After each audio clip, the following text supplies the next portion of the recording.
Friends, ನಮಸ್ಕಾರ. ಹೇಗಿದ್ದೀರಾ? I hope ನೀವೆಲ್ಲ ಚೆನ್ನಾಗಿದ್ದೀರಾ ಅಂದ್ಕೊಂಡಿದ್ದೀನಿ.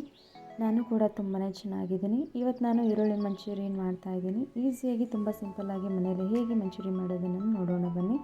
ಮೊದಲು ಈರುಳ್ಳಿಯನ್ನು ಈ ರೀತಿಯಾಗಿ ಉದ್ದುದ್ದಾಗಿ ಕಟ್ ಮಾಡ್ಕೊಂಡು ಇಟ್ಕೋಬೇಕು. ಆಮೇಲೆ ಇದಕ್ಕೆ ಸ್ವಲ್ಪ ಉಪ್ಪು ಹಾಕಿಬಿಟ್ಟು ಕೈಲೇ ಗಟ್ಟಿಯಾಗಿ ಇದನ್ನು ಮುಗುಚಿ ಬಿಡಿ ಬಿಡಿಯಾಗಿ ಮಾಡ್ಕೋಬೇಕು.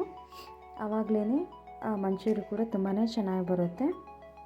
ಈಗ ಎಲ್ಲದನ್ನು ನೀಟಾಗಿ ಈ ರೀತಿ ಮಾಡ್ಕೊಂಡ್ಬಿಟ್ಕೊಂಡು ಇದಕ್ಕೀಗ ನಾವು ಶುಂಠಿ ಮತ್ತು ಬೆಳ್ಳುಳ್ಳಿನ ಈ ರೀತಿಯಾಗಿ ಹಾಕೋತಾ ಇದ್ದೀನಿ. ನೀವು ತರಿಯಾಗಿ ಬೇಕಾದರೂ ಹಾಕೋಬೋದು ಅಥವಾ ನೀವು ಪೇಸ್ಟ್ ಆದ್ರೂ ಹಾಕೋಬೋದು. ಈಗ 1 ಟೇಬಲ್ ಸ್ಪೂನ್ ಅಚ್ಕಾರದ ಪುಡಿ ಹಾಕ್ತಾಯಿದ್ದೀನಿ, 2 ಟೇಬಲ್ ಸ್ಪೂನ್ ಕಾರ್ನ್ಫ್ಲವರ್ ಹಾಕ್ತಾಯಿದ್ದೀನಿ, 2 ಟೇಬಲ್ ಸ್ಪೂನ್ ಗೋಧಿ ಹಿಟ್ಟನ್ನು ಹಾಕ್ತಾಯಿದ್ದೀನಿ. ನೀವು ಬೇಕಿದ್ದರೆ ಗೋಧಿ ಹಿಟ್ಟಿನ ಬದಲು ಮೈದಾ ಹಿಟ್ಟು ಕೂಡ ಹಾಕ್ಬೋದು. ಈಗ ಸ್ವಲ್ಪ ಉಪ್ಪನ್ನು ಹಾಕ್ತಾಯಿದ್ದೀನಿ.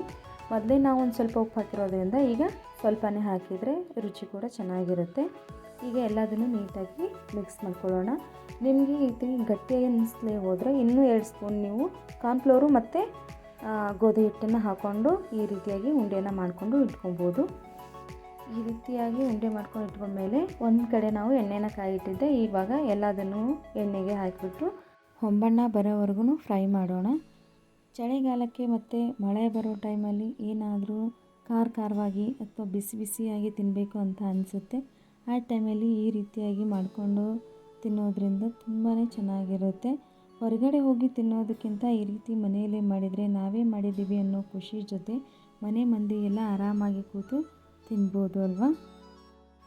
ಈ ರೀತಿಯಾಗಿ ಎಲ್ಲದನ್ನು ನಿಧಾನವಾಗಿ ಫ್ರೈ ಮಾಡ್ತಾ ಹೊಂಬಣ್ಣ ಬರೋವರೆಗೂ ಬಿಡಬೇಕು. ನೀವು ಬೇಕಿದ್ರೆ ಸ್ವಲ್ಪ ಇವಾಗೇನು ನೋಡ್ತಾ ಇದ್ದೀರಲ್ವ, ಇದಾದಮೇಲೆ ತೆಗೆದುಬಿಟ್ಟು ಹಾಕಿ ಮತ್ತೆ ಇನ್ನೊಂದು ಸರ್ತಿ ನೀವು ಬಿಸಿ ಎಣ್ಣೆಗೆ ಹಾಕೋದ್ರಿಂದನೂ ಕೂಡ ತುಂಬಾ ಕ್ರಿಸ್ಪಿಯಾಗಿ ಬರುತ್ತೆ.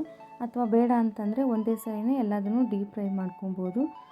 ಪೂರ್ತಿಯಾಗಿ ಇದು ಹೊಂಬಣ್ಣ ಬರೋವರೆಗೂ ಕೂಡ ಇದನ್ನು ನಾವು ಫ್ರೈ ಮಾಡಬೇಕಾಗುತ್ತೆ.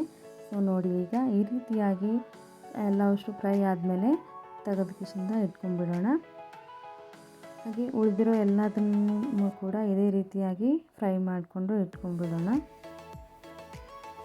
ನೋಡಿ, ಈ ರೀತಿಯಾಗಿ ಎಲ್ಲದನ್ನು ತೆಗೆದಿಟ್ಕೊಂಡ್ಬಿಡೋಣ. ಸೊ ಈಗ ಒಂದೊಂದು ಕಡೆ ಬಾಣಲಿಯಲ್ಲಿ 2 ಟೇಬಲ್ ಸ್ಪೂನ್ ನಾವು ಎಣ್ಣೆನ ಹಾಕಿದ್ದೀನಿ. ಎಣ್ಣೆ ಬಿಸಿ ಆದಮೇಲೆ ಇದಕ್ಕೆ 2 ಟೇಬಲ್ ಸ್ಪೂನು ಬೆಳ್ಳುಳ್ಳಿನ ಕಟ್ ಮಾಡಿಬಿಟ್ಟು ಹಾಕ್ಕೊಂಡಿದ್ದೀನಿ ಚಿಕ್ಕದಾಗಿ. ಹಾಗೆ ಸ್ವಲ್ಪ ಹಸಿ ಶುಂಠಿನೂ ಕೂಡ ಕಟ್ ಮಾಡಿ ಹಾಕಿದ್ದೀನಿ.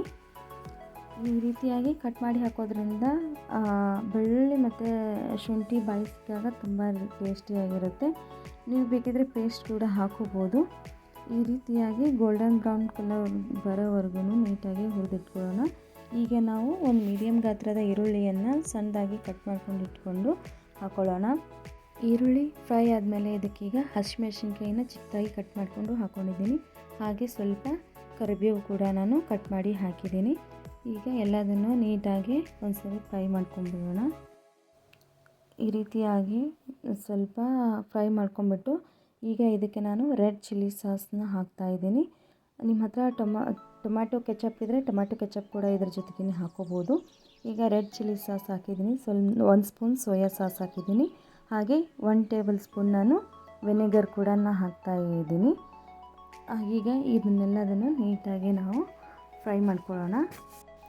ಫ್ರೈ ಮಾಡ್ಕೊಂಡಾದಮೇಲೆ ನಾವು ಇದಕ್ಕೆ 1 ಟೇಬಲ್ ಸ್ಪೂನ್ ನಾನು ಕಾರ್ನ್ಫ್ಲೋರ್ನ ತೊಗೊಂಡಿದ್ದೀನಿ. ಅದಕ್ಕೆ ನಾನು ಅರ್ಧ ಕಪ್ ನೀರನ್ನು ಹಾಕಿದ್ದೀನಿ. ನನಗೆ ಸ್ವಲ್ಪ ಗ್ರೇವಿ ಬೇಕಾಗಿದ್ದಿದ್ದಿಲ್ಲ, ಹಾಗಾಗಿ ನಾನು ಅರ್ಧ ಕಪ್ ನೀರು ಜೊತೆಗೆ 1 ಸ್ಪೂನ್ ಕಾರ್ನ್ಫ್ಲೋರ್ನ ಹಾಕಿದ್ದೀನಿ. ನಿಮಗೆ ಸ್ವಲ್ಪ ಗ್ರೇವಿ ಬೇಕು ಅಂತ ಅನಿಸಿದರೆ 2 ಸ್ಪೂನ್ ಕಾರ್ನ್ಫ್ಲೋರ್ಗೆ ನೀವು 1 ಕಪ್ ಆರ್ 1.5 ಕಪ್ ಅಷ್ಟು ನೀರನ್ನು ಹಾಕಿಬಿಟ್ಟು ಚೆನ್ನಾಗಿ ಮಿಕ್ಸ್ ಮಾಡ್ಕೊಳ್ಳಿ. ಕಾರ್ನ್ಫ್ಲೋರ್ ಹಾಕಿದ್ಮೇಲೆ ಸ್ವಲ್ಪ ಗಟ್ಟಿ ಆಗ್ತಾ ಬರುತ್ತೆ. ಈಗ ಇದನ್ನೆಲ್ಲನೂ ಚೆನ್ನಾಗಿ ನೀಟಾಗಿ ಒಂದು ಸರ್ತಿ ಮಿಕ್ಸ್ ಮಾಡ್ಕೊಂಡ್ಬಿಡೋಣ. ಸ್ವಲ್ಪ ಗಟ್ಟಿ ಆಗ್ತಾ ಇದೆ ಅಲ್ವಾ, ಇದಕ್ಕೀಗ ನಾವು ಉಪ್ಪನ್ನು ಹಾಕೊಳ್ಳೋಣ ರುಚಿಗೆ ತಕ್ಕಷ್ಟು. ಮೊದಲೇ ನಾವು ಈರುಳ್ಳಿ ಜೊತೆಗೆ ಸ್ವಲ್ಪ ಉಪ್ಪು ಹಾಕಿದ್ವಲ್ವ, ಹಾಗಾಗಿ ಇದಕ್ಕೆ ಸ್ವಲ್ಪನೇ ಉಪ್ಪು ಹಾಕಿದರೆ ಸರಿ ಹೋಗುತ್ತೆ. ಈ ರೀತಿಯಾಗಿ ಉಪ್ಪು ಹಾಕಿದ್ಮೇಲೆ ಒಂದು ರೌಂಡ್ ಮಿಕ್ಸ್ ಮಾಡ್ಕೊಳ್ಳೋಣ. ಉಪ್ಪೆಲ್ಲ ಮಿಕ್ಸ್ ಆದಮೇಲೆ ಇದಕ್ಕೆ ನಾವೀಗ ಮೊದಲೇನು ಈರುಳ್ಳಿನ ಫ್ರೈ ಮಾಡಿ ಇಟ್ಕೊಂಡಿದ್ವಲ್ವ, ಅದನ್ನೆಲ್ಲದನ್ನು ನೀಟಾಗಿ ಹಾಕಿಬಿಟ್ಟು ಒಂದು ರೌಂಡ್ ಮಿಕ್ಸ್ ಮಾಡ್ಕೊಂಡ್ಬಿಡೋಣ. ಇನ್ನೊಂದು ಸರ್ತಿ ಎಲ್ಲದನ್ನು ಅದರ ಜೊತೆಗೆ ಮಿಕ್ಸ್ ಆಗೋ ಥರ ಮಾಡಿ. ಸೊ ನನಗೆ ಗ್ರೇವಿ ಬೇಕಾಗಿಲ್ಲ, ಹಾಗಾಗಿ ಸ್ವಲ್ಪ ನಾನು ಈ ಥರ ಡ್ರೈ ಆಗಿಯೇ ಮಾಡ್ಕೊಂಡಿದ್ದೀನಿ. ನಿಮಗೇನಾದರೂ ಗ್ರೇವಿ ಬೇಕು ಅಂತ ಅನಿಸಿದರೆ ಆವಾಗಲೇ ಹೇಳಿದಾಗೆ ಕಾರ್ನ್ಫ್ಲೋರ್ನ ಸ್ವಲ್ಪ ಜಾಸ್ತಿ ಹಾಕ್ಕೊಂಡ್ರೆ ಗ್ರೇವಿ ಥರ ಬರುತ್ತೆ. ಈಗ ಸ್ವಲ್ಪ ಕೊತ್ತಂಬರಿನ ಚಿಕ್ಕ ಚಿಕ್ಕದಾಗಿ ಕಟ್ ಮಾಡಿಕೊಂಡು ಒಂದು ರೌಂಡ್ ಮಿಕ್ಸ್ ಮಾಡಿಕೊಂಡ್ರೆ ಮುಗೀತು. ಈರುಳ್ಳಿ ಮಂಚೂರಿ ರೆಡಿ ಆಯಿತು.